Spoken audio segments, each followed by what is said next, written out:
श्री कृष्ण का हर एक सुविचार अनमोल है।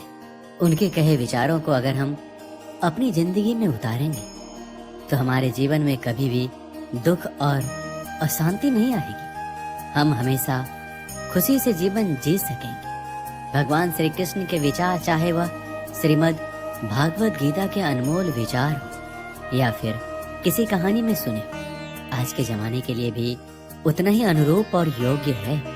और इन विचारों को सुनना और उन पर अमल करना हमारे लिए और समाज के लिए बहुत ही फायदेमंद है। धरती पर महापापी कंस के अत्याचारों से लोगों को मुक्ति दिलवाने के लिए जन्मे भगवान श्री कृष्ण ने न सिर्फ इस संसार को आपस में प्रेम करना सिखाया, बल्कि कई ऐसे प्रेरणादायक और अनमोल सीख भी दी, जिनको अगर हम सभी अपने जीवन में उतारें तो निश्चय ही एक सफल और श्रेष्ठ जिंदगी जी सकते हैं। भगवान श्री कृष्ण ने श्रीमद् भागवत गीता के माध्यम से कहा है कि मनुष्य को अगर अपने जीवन में सफलता हासिल करनी है तो फल की इच्छा किए बिना कर्म करना चाहिए। इसके साथ ही भगवान श्री कृष्ण ने अपने विचारों के माध्यम से ये भी कहा है कि जो व्यक्ति भूतकाल को लेकर पश्चाताप करता है उस व्यक्ति का वर्तमान तो खराब हो ही जाता है, इसके साथ ही वह अपने भविष्य के लिए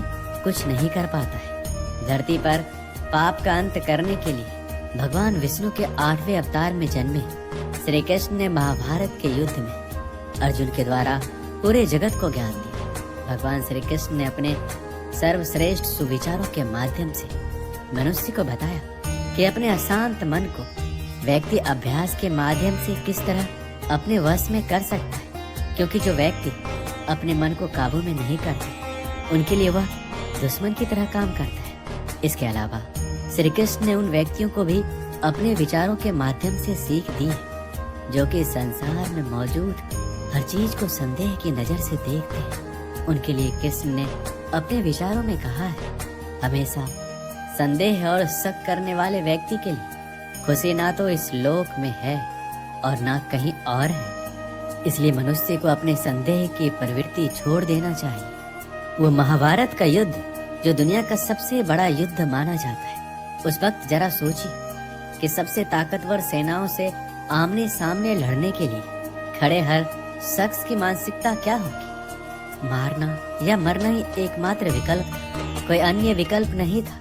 क्या आपको लगता है कि ऐसी परिस्थितियों और माहौल में ठंडे दिमाग से किसी से बात करना और मार्गदर्शन करना संभव है? ज्ञान की बातें कहना तो दूर, एक शब्द भी बोलना असंभव है। ऐसी परिस्थितियों में बात करने के लिए आपको अत्यधिक साहस, दृढ़ विश्वास, शांत दिमाग और शांत हृदय की आवश्यकता है।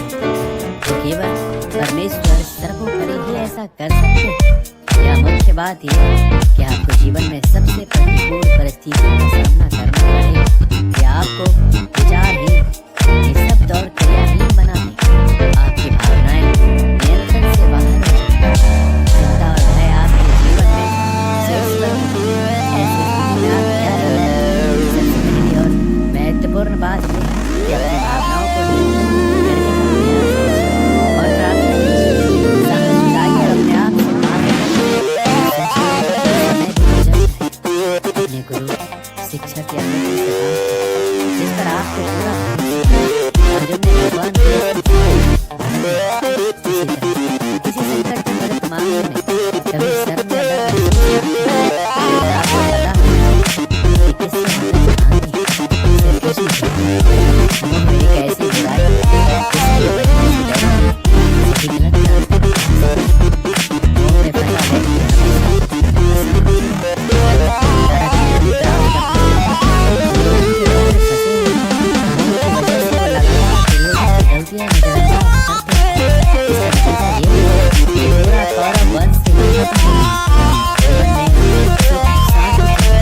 तो अत्यधिक मौत से बचना की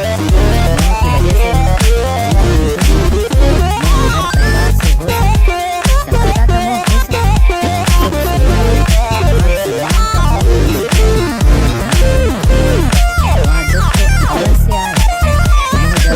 सफलता का मोह हो दुख ही मिलता है। श्री कृष्ण कहते हैं, जब कोई मोह त्याग देता है तो उसे मेरी कृपा मिल जाती है। मोह रहित व्यक्ति परम आनंद प्राप्त करता है, इसलिए मोह का त्याग करना चाहिए और जो हमारे पास है उसी में संतुष्ट रहना चाहिए। ज्यादा पाने का मोह रहेगा तो दुख का बढ़ना तय है। जब कोई हमारे सुख दुख का कारण बन जाए तो हमें समझ लेना चाहिए कि हमने खुद ही उन्हें अपने दुख का कारण बनने के लिए आधार दिया है। कोई भी वस्तु, व्यक्ति या अवसर हमें तब तक दुखी या सुखी नहीं बना पाते जब तक हम उन वस्तुओं को, व्यक्तियों को या अवसरों को प्रभावित करने नहीं देते। ये भी एक सत्य है कि हमें दुख भी उन्हीं से होता है जिसे हम सबसे अधिक प्रेम करते हैं, क्योंकि उनके द्वारा की गई आलोचना या तिरस्कार हम सहन नहीं कर पाते।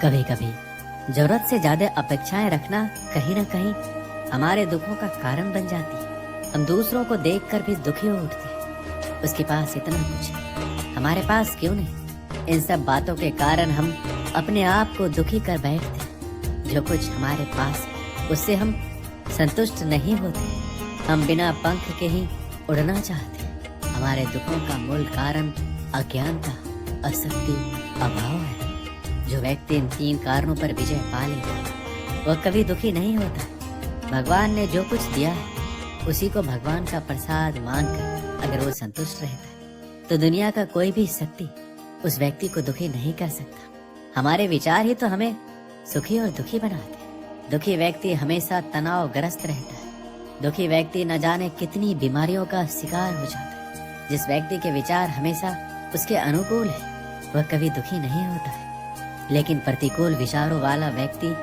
हमेशा दुखी रहता है। दुखी व्यक्ति अपने दुखों का कारण किसी व्यक्ति, वस्तु को देता है। व्यक्ति अपने मित्र को भी शत्रु मान बैठता है। अगर कोई व्यक्ति दुख रूपी दलदल से बाहर निकलना चाहता है तो हमेशा ध्यान करना चाहिए।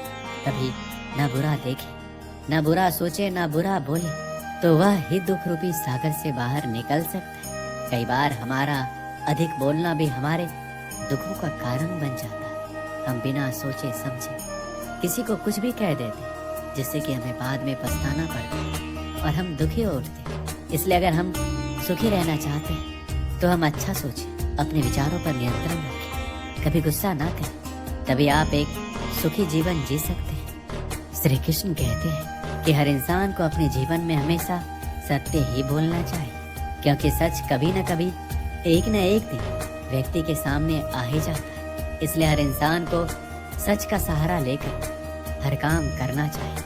आज नहीं तो कल जीत हमेशा सच्चाई की ही होती है।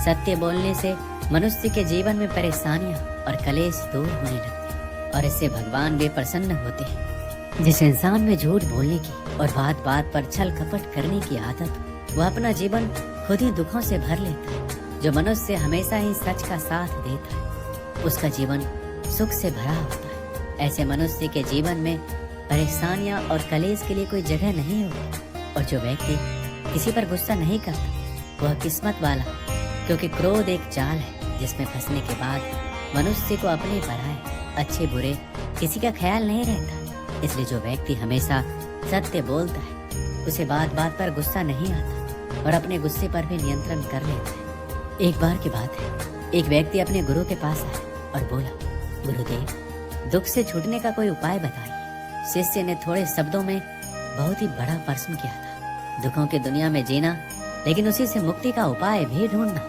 बहुत मुश्किल सवाल था। गुरु ने कहा, एक काम कर, जो आदमी सबसे सुखी है उसके पहने हुए जूते लेकर आ, फिर मैं तुझे दुख से छूटने का उपाय बताऊंगा। शिष्य चला गया। एक घर में जाकर पूछा, भाई तुम तो बहुत सुखी लगते हो, अपने जूते सिर्फ आज के लिए मुझे दे दो।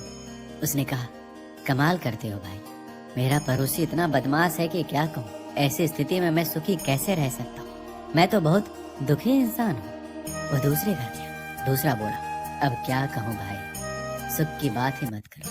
मैं तो पत्नी की वजह से बहुत परेशान हूँ।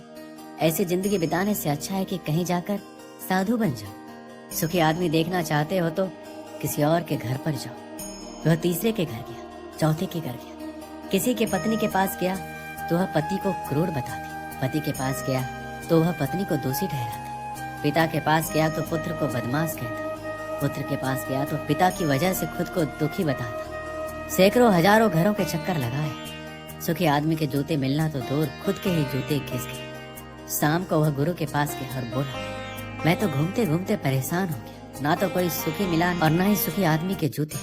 गुरु ने पूछा, लोग क्यों दुखी हैं? उन्हें किस बात का दुख है? उसने कहा, किसी का पड़ोसी खराब है, कोई पत्नी से परेशान, कोई पति से दुखी तो कोई पुत्र से परेशान। आज हर आदमी दूसरे आदमी के कारण दुख भोग रहा है। गुरु ने बताया, सुख का सूत्र है दूसरों की ओर नहीं बल्कि अपनी ओर देखो, खुद में झांको, खुद की काबिलियत पर गौर करो। प्रतिस्पर्धा करनी है तो खुद से करो, दूसरों से नहीं। जीवन तुम्हारी यात्रा है, दूसरों को देखकर अपने रास्ते मत बदलो, खुद को सुनो, खुद को देखो, यही सुख का सूत्र है। शिष्य बोला, महाराज बात तो आपकी सत्य है, लेकिन यही आप मुझे सुबह भी बता सकते, फिर इतनी परिक्रमा क्यों करवाई? गुरु ने कहा, वत्स, सत्य कठिनता से प्राप्त होता है, वह सीधा नहीं पचता। अगर मैं ये बात सुबह बता देता तो ये बात तुम मानने से इनकार कर देती। जब स्वयं अनुभव कर लिया, सबकी परिक्रमा कर ली, सबके चक्कर लगा लिए, तो बात समझ में आ गई। अब ये बात तुम जीवन में कभी नहीं भूलोगे। दोस्तों, इस वीडियो में बस इतना ही। मिलते हैं अगले वीडियो में। अपना ख्याल रखिएगा। जय श्री कृष्ण।